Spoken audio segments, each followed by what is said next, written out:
Back in 1992, political scientist Francis Fukuyama published his work, The End of History and the Last Man, in which he argued that with the end of the Cold War, humanity has also reached the end of history. With the triumph of Western-style mature democracies, it was less likely for countries to enter conflict and go to war with one another. But our planet and its inhabitants have proven Fukuyama wrong. History marches on, and sadly, it is, as ever, fueled by conflict and war.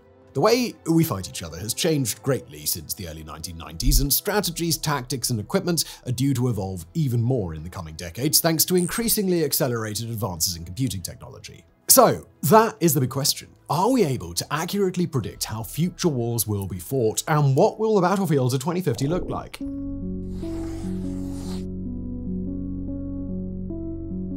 Unsurprisingly, the most detailed description of how infantry will fight future wars comes from the best funded military in the world, the US Armed Forces. In 2023, Chris Osborne, president of the Center of Military Modernization, laid out a concept for what the future American main battle tank will look like, the optionally manned tank. As the name suggests, it may or may not require a human crew to operate. In fact, it is more likely to be completely remote or even autonomous to attack mechanized formations in close proximity, conduct high-risk surveillance, and deliver ammunition to the front lines. The optionally manned tank will be assisted by aerial drones, which will capture videos of enemy units and relay them to the AI-enabled computer within the vehicle. Intelligence will be processed either autonomously or by human decision makers, enabling the tank to stage a sound tactical plan.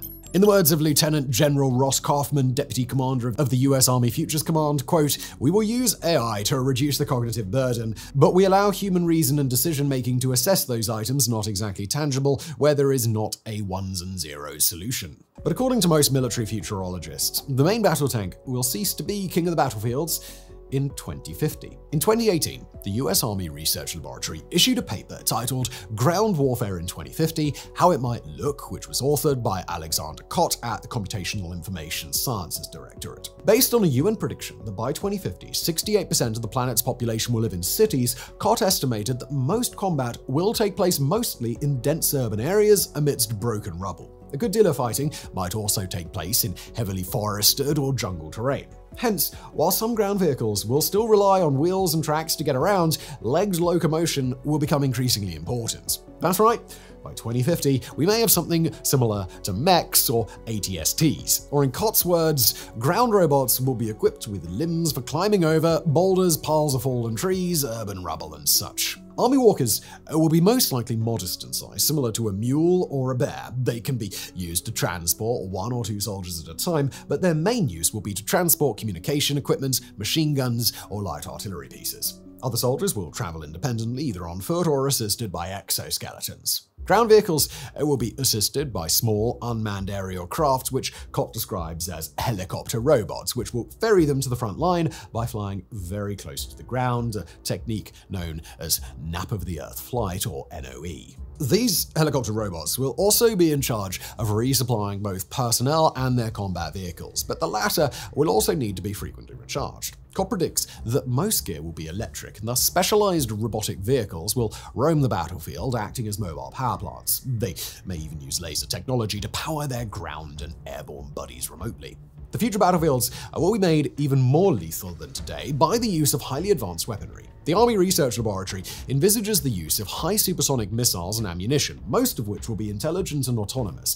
In other words, rockets or even small caliber bullets may be able to, quote, perceive and assess the targets, the surrounding environment, form an effective plan of attack that depends on specific conditions of defenses and countermeasures of the target, identify the best attack points on the target, and collaborate with other missiles to defeat the target's protection. These missiles will be fired from lightly crewed or even entirely unmanned batteries, rapidly pre-positioned by the use of infantry walkers or NOE craft. If that doesn't sound terrifying enough, and it probably should, artillery and small weapons fire will be deployed alongside directed energy weapons or lasers, as well as cyber electromagnetic activities or CEMA, which will disable the opposing side's weaponry and defense systems. Faced with this level of threat, how can future soldiers possibly protect themselves? Well, one option that Kott predicts is that by 2050, battles will extend beneath the ground thanks to the use of tunnel-digging robotic machines. A second option is to use what Kott defines as intelligent anti-missiles fired from autonomous protection vehicles deployed around the fire platforms.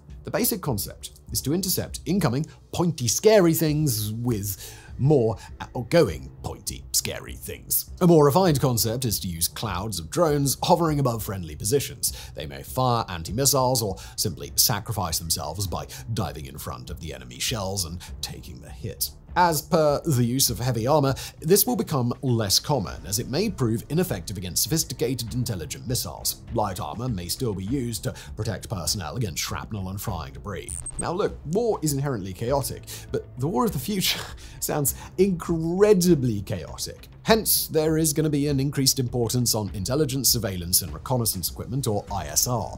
Intelligence will be collected mainly through unmanned ground and aerial robots of small and micro size. These ISR bots will be fitted with high-resolution sensors capable of generating 3D images of acquired targets, both in the visible and infrared bands. These renders will then be shared in real time with the command and control system, or C2, which will be highly automated and capable of taking autonomous decisions based on the acquired intelligence. Another key feature of C2 systems will be redundancy. In other words, instead of relying on a single C2 center, infantry units will receive orders from multiple smaller nodes to minimize the risk of them being hacked, jammed, or destroyed by the enemy. To make matters even more secure, communications between C2 systems and fighting units will be delivered via low-power and short-range transmissions. Information will thus hop from one node to the other using small ground and aerial robots acting as relays. And communication lines will be protected by, quote, autonomous intelligence cyber defense agents capable of continuously monitoring the networks and hosts and detecting and assessing the enemy malware actions. Now, the scenarios described so far rely heavily on autonomous intelligent machines, less so on the human element. Alexander Cott does acknowledge that, quote, the battlefield of the future will be populated by fewer humans. But he does predict that these humans will be, quote, physically and mentally augmented with enhanced capabilities.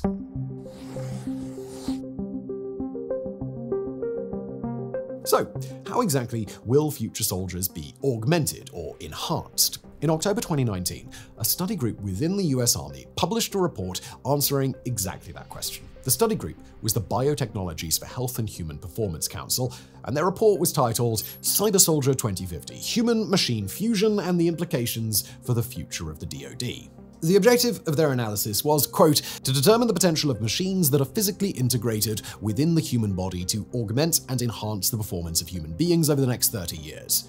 End quote. The authors of the report predicted that infantrymen's bodies and performance could be augmented in 4 possible ways: through ocular enhancements, program muscular control, auditory enhancements, and direct neural enhancement of the central nervous system. Now, let's consider these in detail, starting with ocular augmentation. According to the study group, battlefields in 2050 are expected to be dense urban environments or subterranean megacities that will challenge identification and tracking of targets. Therefore, they envision that soldiers' eyes may be technologically enhanced to increase their ability to acquire enemy positions and share data in real time. The enhancements may manifest in 2 possible ways. A soldier's healthy eyes may be overlaid with an ocular enhancement system capable of perceiving images beyond the normal visual spectrum. In other words, thanks to ocular implants, soldiers will be able to perceive infrared or thermal signatures without the need of special goggles. These implants may also be capable of computational capabilities, thus allowing fighters to identify targets with incredible accuracy.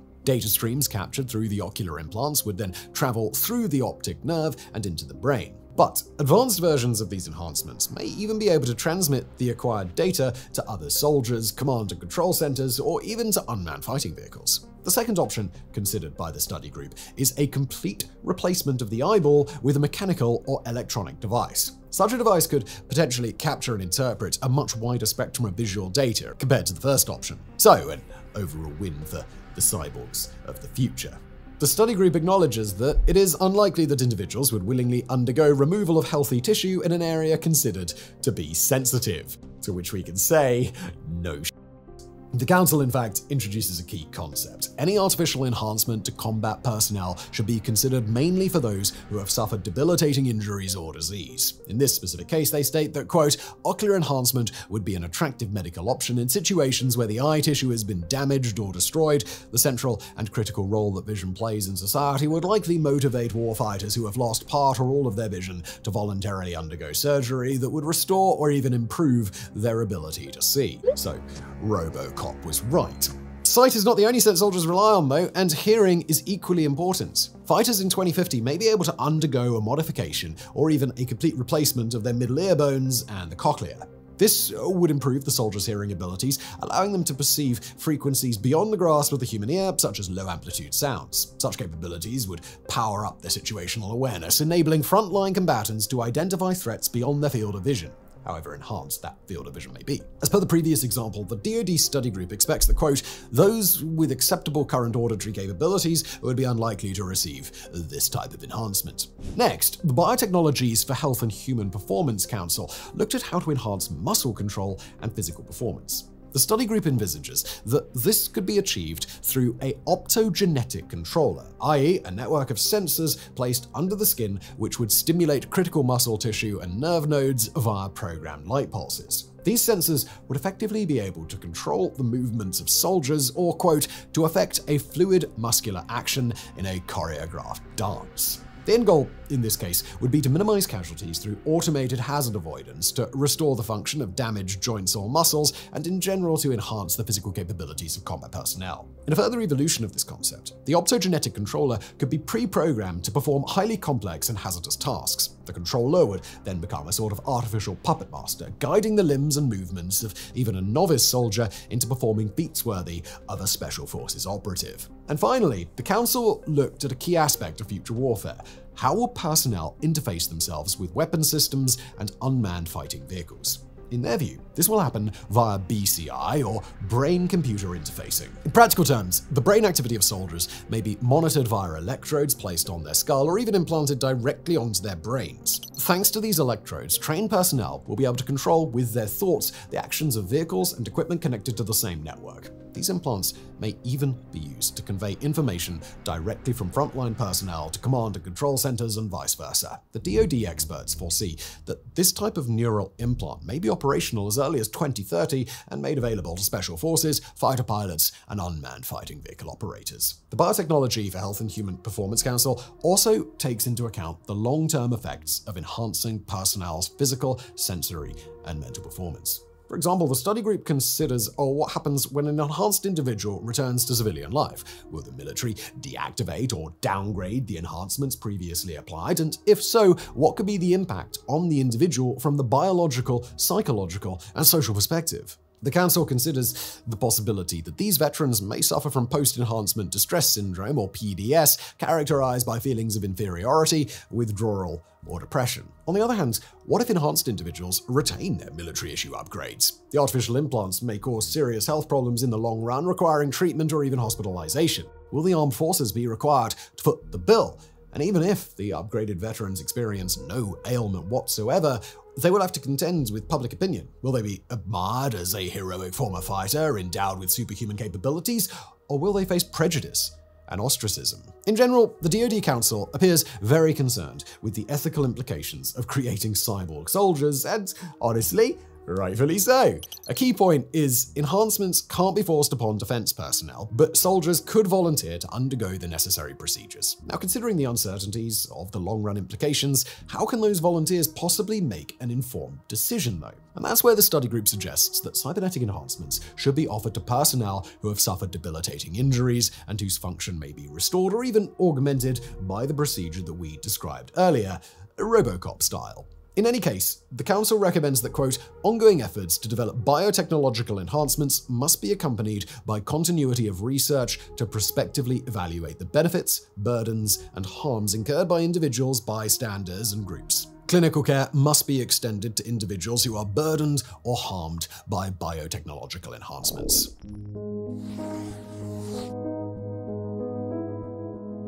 Now, when it comes to fighting in the skies in 2050, future programs are harder to come by. But the US Air Force Secretary Frank Kendall, interviewed in November 2022, provided a likely direction of evolution. The most likely scenario is that the future Air Force will revolve around the next generation Air Dominant Stealth Fighter Jet, or NGAD. Each NGAD will be supported by up to 5 Unmanned Combat Aerial Vehicles, or UCAVs. That's drones to you and me. These drones will perform a variety of functions, including surveillance, reconnaissance, testing enemy anti-aircraft defenses, and even mid-flight refueling. But the UCAVs will also be used in an attack function to deliver missiles against enemy forces without endangering the NGAD's crew.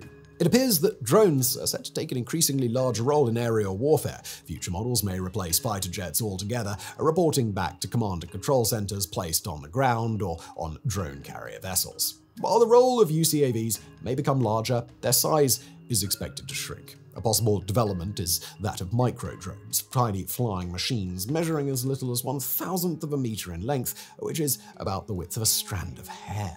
Swarms of these micro-drones could be directed from afar to search and destroy enemy targets with millimetric precision. This type of weapon system will clearly need to rely on a reliable and extremely safe network, lest enemy forces hack into it and take control of friendly UCAVs.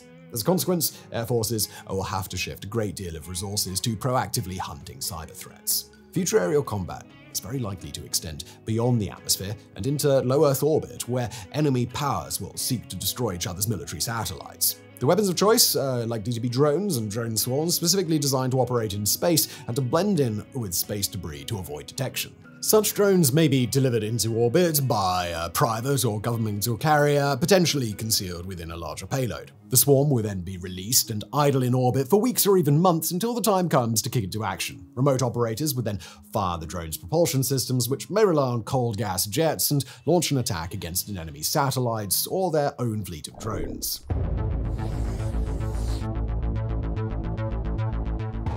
The evolution of land and air weapon systems, including enhancements to personnel, is very much susceptible to change, and defense ministries around the world will have to keep an open mind as technologies and strategic priorities evolve over the next 3 decades. When it comes to the naval forces of major powers, there is more pressure for them to prioritize their procurement decisions right now, as ships and submarines are way more expensive than drones and land vehicles. Therefore, admirals, secretaries, and ministers need to get the most out of them, meaning that any vessel commissioned within this decade will likely still be in service by 2050.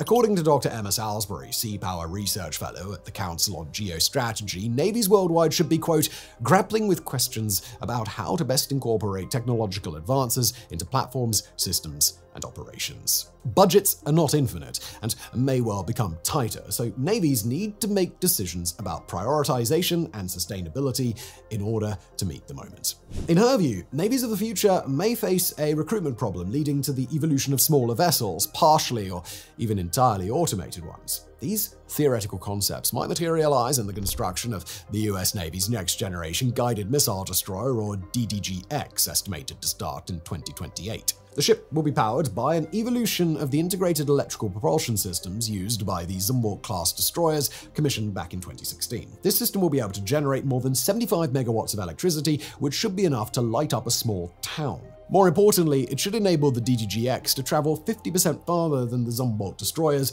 with 25% of the fuel consumption. This will allow the new generation vessels to conduct longer missions at lower cost. The integrated electrical system will also be in charge of powering the ship's state-of-the-art defense systems, which will include Spy-6 air search radar, as well as an array of 600-kilowatt lasers designed to interdict incoming hostile missiles. In terms of offensive weapons, the DDG-X will house an Mk-41 vertical launch system with capability for 32 missile cells. If required, the 32 cells can be replaced with 12 larger canisters able to fire hypersonic missiles. Many of the DDG-X systems will be automated, but the ship will still be crewed. However, future naval units are expected to be supported by an increasing number of unmanned vehicles, both above and below the surface. And while aerial drones may become smaller and smaller, in Navy circles, size still matters. The US Navy and its contractor Boeing are already experimenting with extra-large underwater unmanned vehicles, or XLUUVs, such as the Orca. This will essentially be a remote-controlled submarine designed for long-range mine-laying missions. But it may be used in a wide variety of other missions, including actively engaging targets underwater, on surface, or even on land. On the other side of the Atlantic, British think tank UK Nest, or UK Naval Engineering Science and Technology, is looking at another set of challenges for the year 2050. Fuel scarcity, lack of supplies for squadrons on long-range missions, sea level rise, and increased risk of natural disasters. To that end, UK Nest has developed 3 conceptual naval designs. The first one is HMS Minos, or Modular Integrated Naval Operations Ship, which will host an onboard farm and a facility to recharge its batteries by exploiting tidal waves while in port. Minos will also boast a, quote, exterior skin modeled after sea creatures for signature management. That means avoiding detection by enemy radar. The second concept is for a naval base, Urania, or United Renewable Alternate Naval Interchangeable at Sea. It's a hell of a mouthful, isn't it? This modular base will be powered through wind, solar, and tidal energy, and will also have its own farm, which will be able to deploy unmanned submarines to harvest algae from the sea floor. Yummy. And finally, HMS Ares will be entirely dedicated to collecting solar energy through AI-controlled mirrors in order to power other naval units. The Spanish Navy is also at the forefront of futuristic research, investing heavily in 2 fields: the use of generative AI, which will enable faster decision-making and predictive analysis, and the development of directed energy weapons or lasers to combat the threat of aerial and naval drones.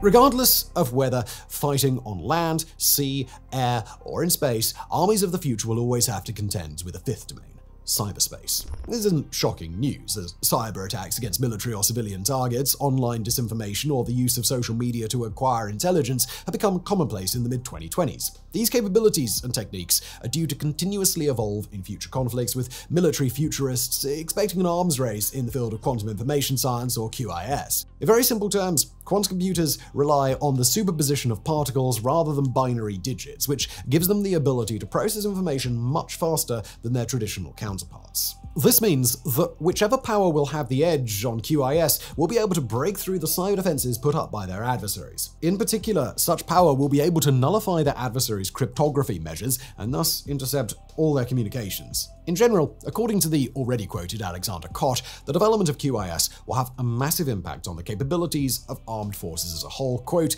developing the QIS field will revolutionize military concepts. QIS is expected to take a massive leap forward only in the 2030s and 40s. But again, it's all theoretical. Anticipating the future is always a tricky business, and all of the predictions covered thus far might be disproven by developments in technology or shifts in the geopolitical landscape. So while it's important for armed forces to visualize and experiment with tactical enhancements, it's equally important for military theorists to identify high-level trends that will shape future military doctrine, not necessarily committing to specific technological advancements. And according to Dr. Kevin Benson and Dr. James K. Greer, writing for West Point's Modern War Institute, there are 3 main trends to take into account for future conflicts: the extension of combined arms doctrine beyond its usual domains, the globalization of all conflicts in unforeseen ways, and the democratization of warfare. Let's consider combined arms warfare, shall we? Traditionally, this has been intended as close cooperation between infantry, armor, artillery, and air support. According to Benson and Greer, future strategists will need to extend this notion to include space, cyber, and electromagnetic warfare coordinated by AI-enabled command and control systems. The increased role of cyber attacks implies that all campaigns, even apparently localized ones, will become global. In other words, armed forces may be fighting each other at a specific location, but the cyber branches of the opposing militaries are likely to disrupt civilian life on the home front by sowing disinformation. The role of cyber warfare is tightly related to the last trend, the democratization of warfare, or rather the democratization of certain weapons and tactics being increasingly cheap and accessible to both state and non-state actors. Benson and Greer recognize how off-the-shelf drones, for example, can be easily and effectively weaponized. To quote them, the widespread use of drones, cyber tools, robotics, and AI, the growth of which will always outpace what we, the US military, have on hand, demands the intellectual agility needed to incorporate off-the-shelf technology into our fighting formations. And those are perhaps the only certainties about the evolution of warfare.